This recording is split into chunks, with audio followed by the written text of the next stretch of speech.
Somos seres sexuales desde que nacemos hasta que morimos, y todas nuestras experiencias vividas tienen un efecto en nuestra forma de vivir la sexualidad y viceversa.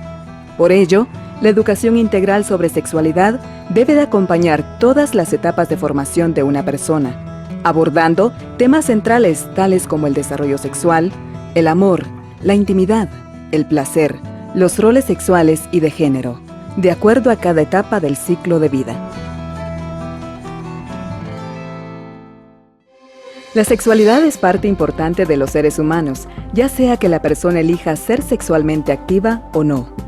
Y los derechos sexuales y reproductivos contribuyen a la libertad, igualdad y dignidad de todas las personas, sin importar si son mayores o menores de edad. ¿Qué son los derechos sexuales y reproductivos?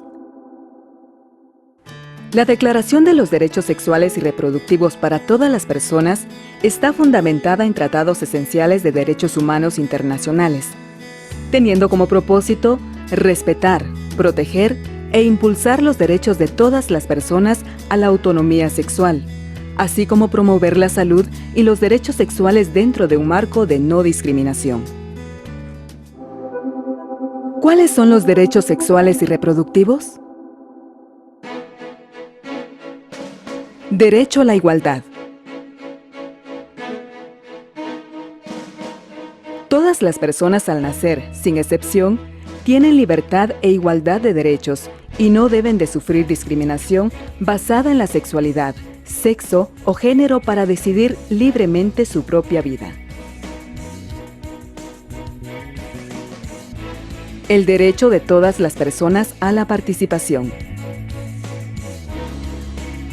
Todas las personas tienen derecho a una participación activa y libre en todas las áreas de la vida humana, actividad pública y política que influye en su bienestar y a desplazarse de un país a otro con el fin de garantizar su plena participación. Los derechos a la vida, libertad, seguridad de la persona e integridad corporal. Todas las personas tienen derecho a vivir libres de tortura y trato cruel, inhumano y degradante, a ejercer la propia sexualidad libre de violencia o coerción, sin importar su comportamiento sexual.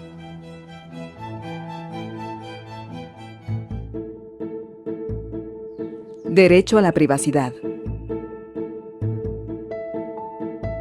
Todas las personas tienen derecho a la confidencialidad en los servicios de salud sexual, registros médicos y, en general, a proteger su información concerniente a su condición de VIH.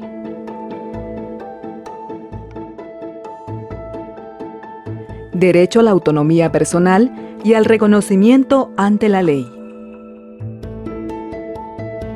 Todas las personas tienen derecho al reconocimiento en todas las áreas como personas ante la ley, sin discriminación. Derecho a la libertad sobre sus prácticas sexuales y conducta dentro de un ambiente con el respeto a los derechos de otras personas. Derecho a la libertad de pensamiento, opinión y expresión. Todas las personas tienen derecho a expresar sus ideas sobre la sexualidad sin intromisiones o limitaciones arbitrarias, basadas en las creencias culturales dominantes. Derecho a la libertad de pensamiento, conciencia y religión.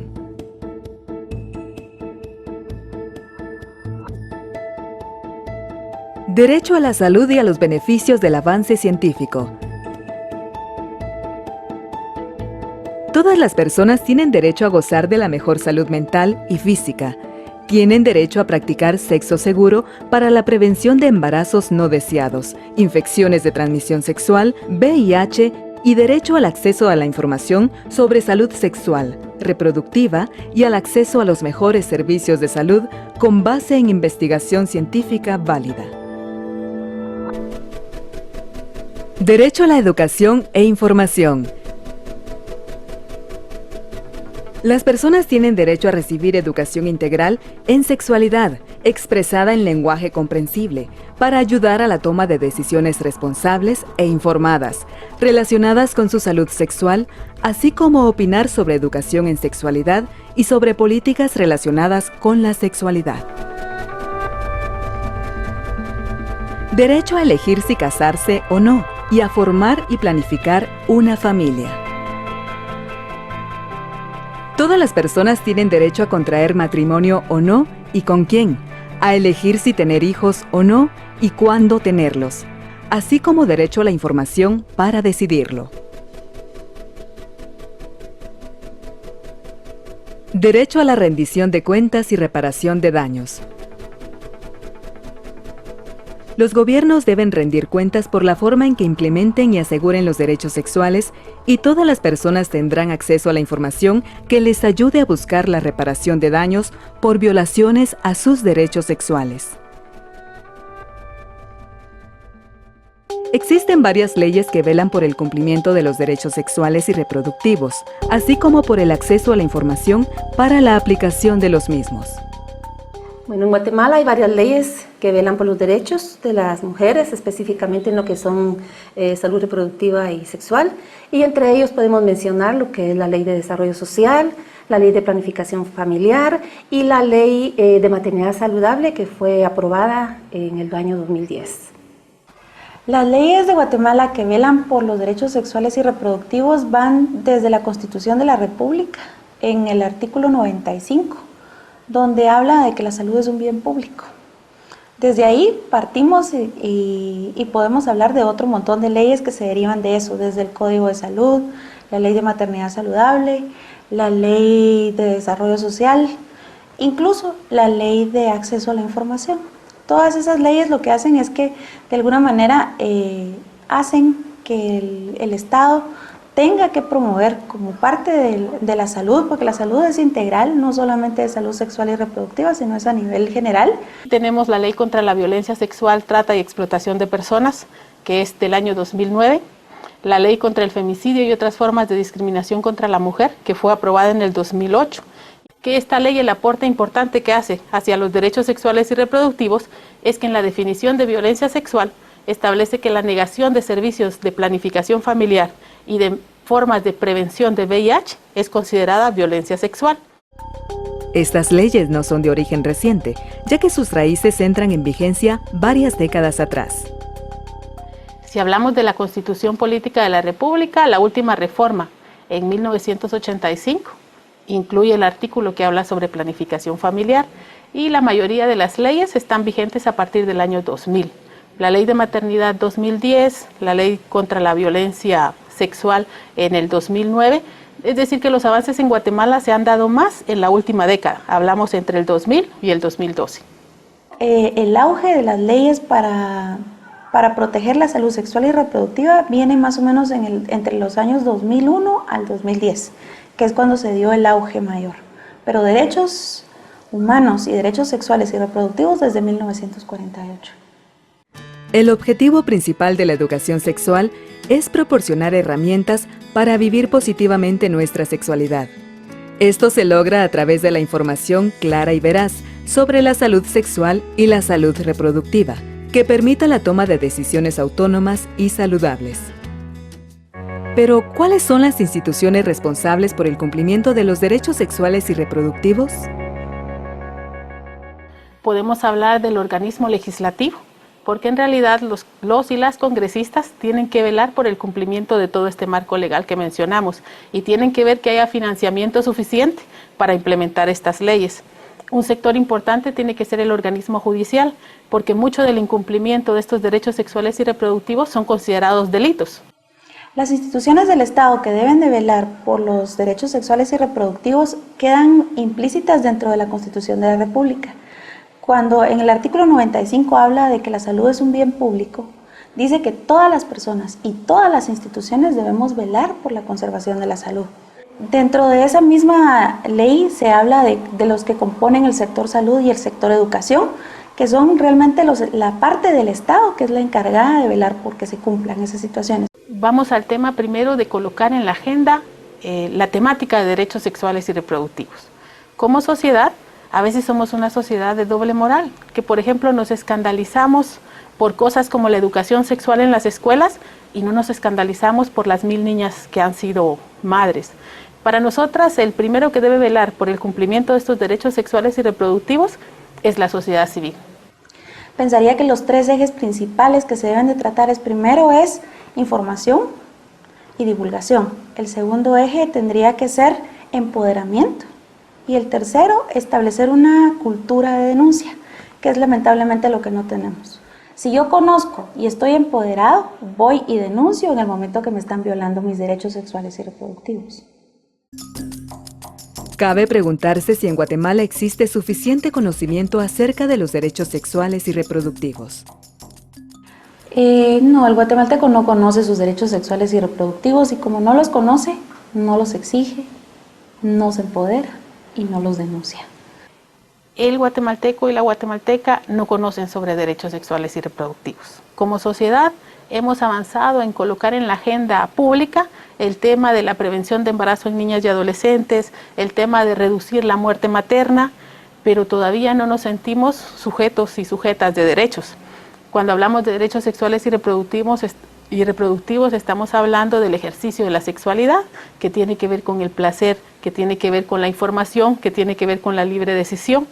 Aún en las áreas rurales de Guatemala hay muchas adolescentes que a los 13 o 14 años son obligadas a casarse o tienen un embarazo producto de violencia sexual, a veces ejercido por su propio padre, su hermano, su abuelo, y no hay un Estado que las proteja. Desde mi niñez hasta que me formé como una mujer, nunca me hablaron, ¿verdad?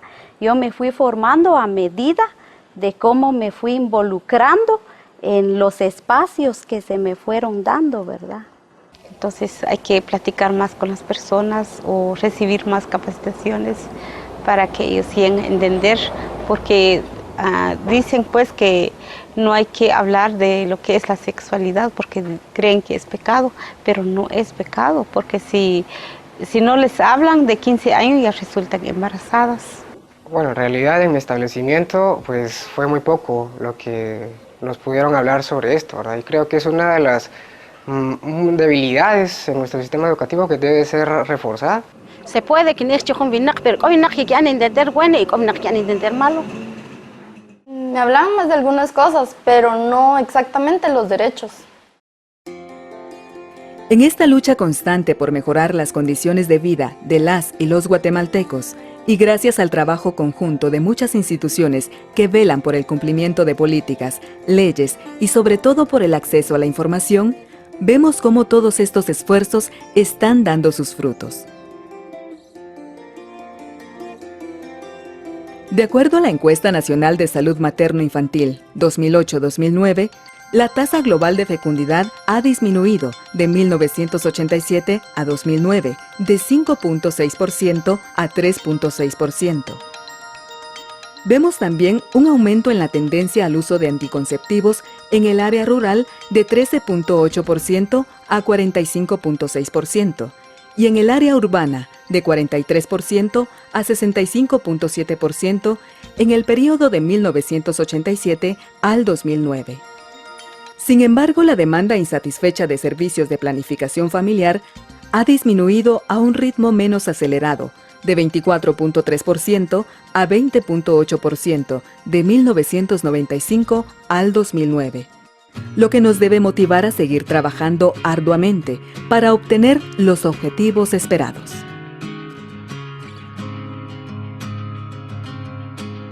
Actualmente estamos trabajando, el proyecto se llama Voz Colectiva de Mujeres, Unidas por los Derechos Sexuales y Reproductivos de las Mujeres. Es un proyecto que viene a empoderar a las mujeres guatemaltecas sobre sus derechos sexuales y reproductivos. El proyecto está en funcionamiento a partir del año 2011, que se trabajaron con ciertos departamentos enfocados en Chimaltenango, Zacatepeques, Escuintla, Guatemala, Totonicapán y Quiché. Y actualmente en el año 2012 estamos trabajando con 9 departamentos más, lo cual significa un gran reto poder implementar 150 lideresas en este proyecto. En el año 2012 estamos trabajando con los departamentos de Jutiapa, Jalapa, Zacapa, Alta Verapaz, Baja Verapaz, Chiquimula, Santa Rosa, departamentos donde las lideresas han tenido un gran impacto del saber cuál es la importancia de la planificación familiar y que conlleva a ser voz de las mujeres que no la tienen. El impacto de este proyecto a nivel Guatemala es de gran importancia porque las mujeres se están empoderando sobre sus derechos, sobre la planificación familiar como el fundamento primordial del bienestar de su familia. El trabajar el género, la equidad de género que conlleva a iguales oportunidades, iguales derechos, a la incidencia política, cómo gestionar los proyectos, cómo poder tener participación ciudadana y ser una voz latente en la República de Guatemala. Y es que en la actualidad aún hay muchas barreras para el cumplimiento de los derechos sexuales y reproductivos. Son varias barreras, iniciando la principal, que este tema es un tema tabú, un tema prohibido. Por lo tanto, no se tiene la libertad de hablar libremente dentro de la familia, la iglesia, la escuela. Podemos establecer que el desconocimiento de estos derechos, que son parte de los derechos humanos, es una de las limitantes.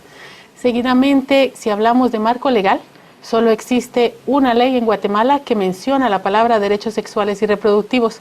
Esta es la Ley de Promoción y Dignificación Integral de las Mujeres, que fue aprobada en 1999. El resto del marco legal habla más, por ejemplo, sobre el derecho a la planificación familiar, el derecho a la educación sexual, que aunque se consideran derechos sexuales y reproductivos, el concepto es más amplio que solo acceso a métodos de planificación o a educación sexual. Asimismo, otra barrera es la religión, que hablar de sexualidad, hablar de relaciones sexogenitales, hablar de condón es un pecado. Las principales barreras que tiene el guatemalteco para conocerlos, primero es las barreras culturales, las barreras idiomáticas. Muchos de nuestros compatriotas no tienen acceso a educación, y si el sistema de educación aún no ha llegado a todos y a todas, mucho menos va a llegar un mensaje que aún no ha sido ni siquiera divulgado adecuadamente dentro del sistema de educación. Si lo vemos desde el punto de vista en el caso de los hombres, creo que es su actitud machista.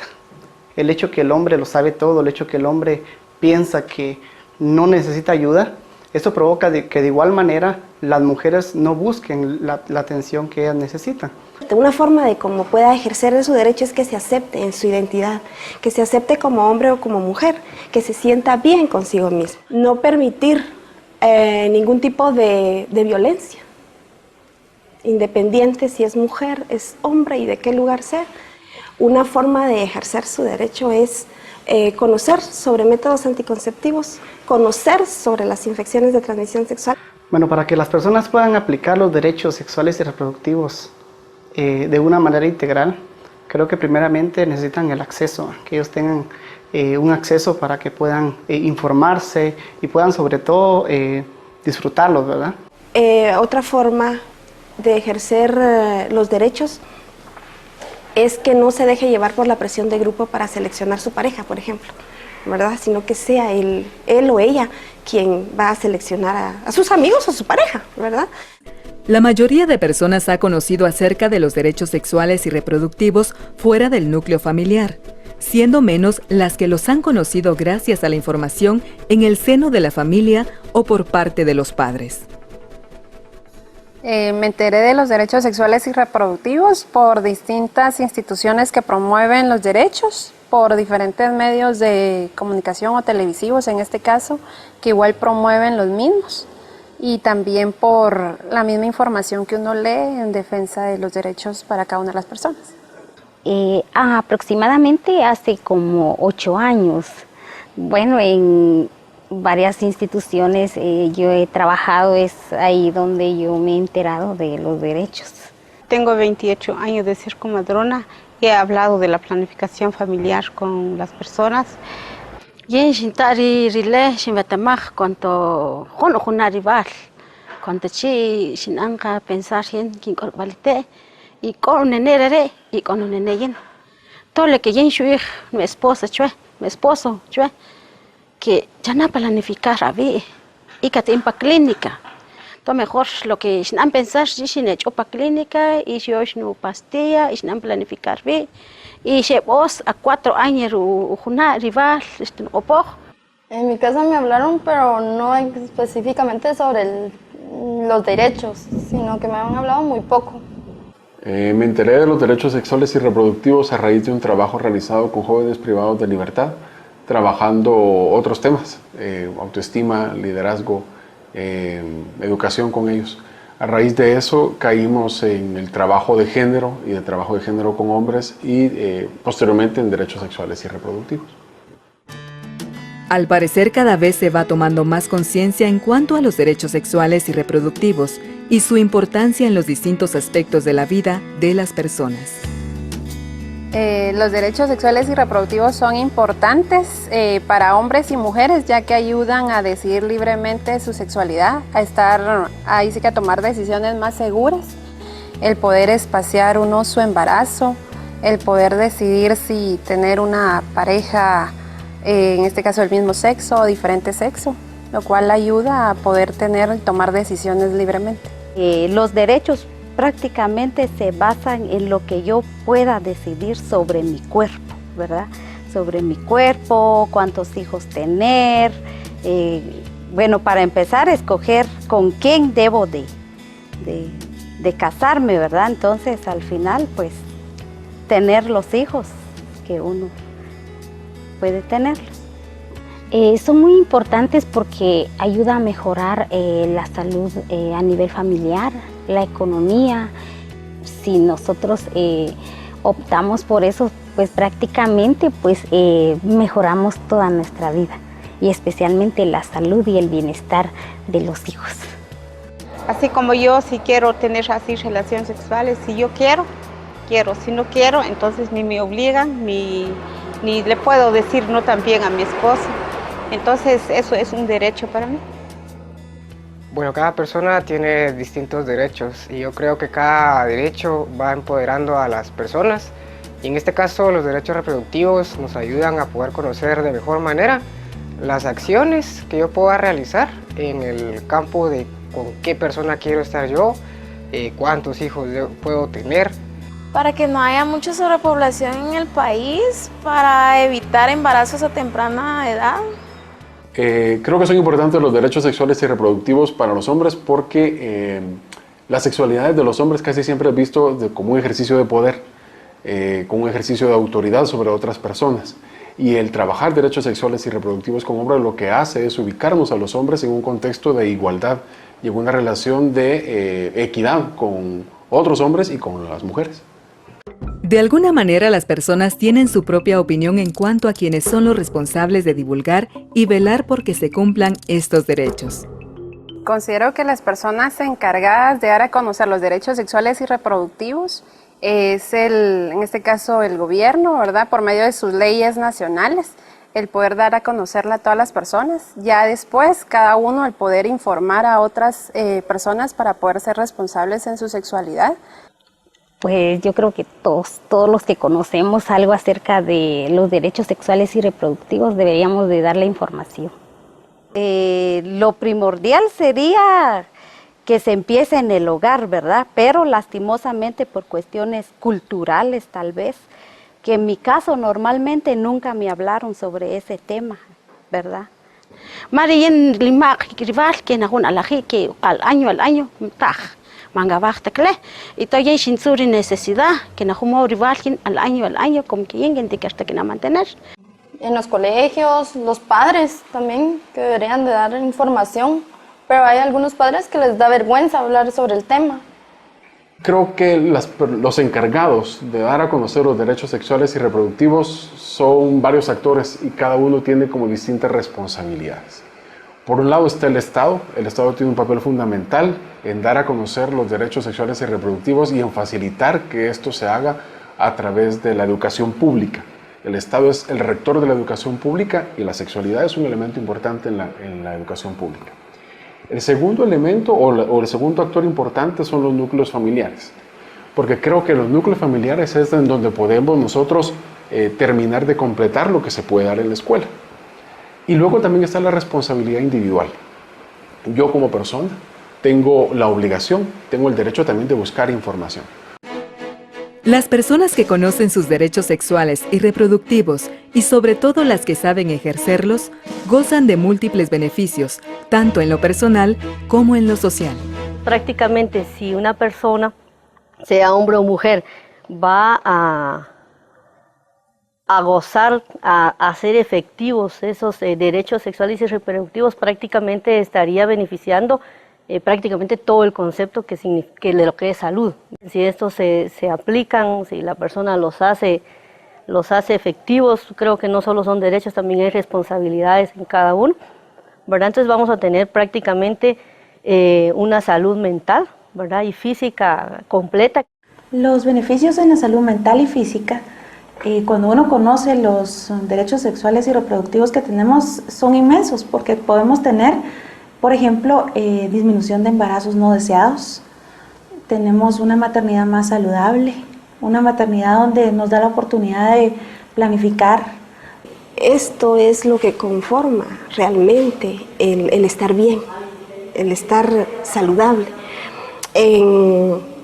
tanto en mi aspecto sexual, psicológico, físico, emocional, como específicamente mis órganos sexuales y reproductivos. La importancia radica en que las personas tenemos el derecho a ejercer una sexualidad plena, saludable y placentera. En la actualidad, la discriminación, el estigma, el temor y la violencia plantean amenazas para muchas personas. Estas amenazas y las acciones que desencadenan les impiden ejercer sus derechos sexuales y alcanzar su salud sexual. Sin embargo, el establecimiento de los derechos sexuales y reproductivos brinda un nuevo horizonte a través de su contribución a la libertad, igualdad y dignidad de todas las personas. Son una herramienta ética y política que puede ser utilizada para mejorar el acceso a la educación sexual y a los servicios de salud sexual y reproductiva de calidad.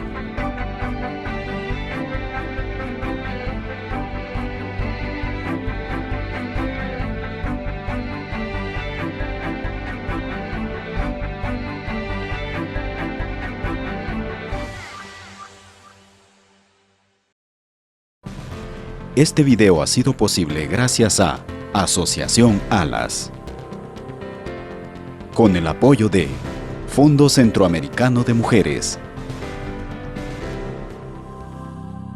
El contenido de este material es responsabilidad de Asociación ALAS y no refleja necesariamente el punto de vista de las entidades que han apoyado su producción.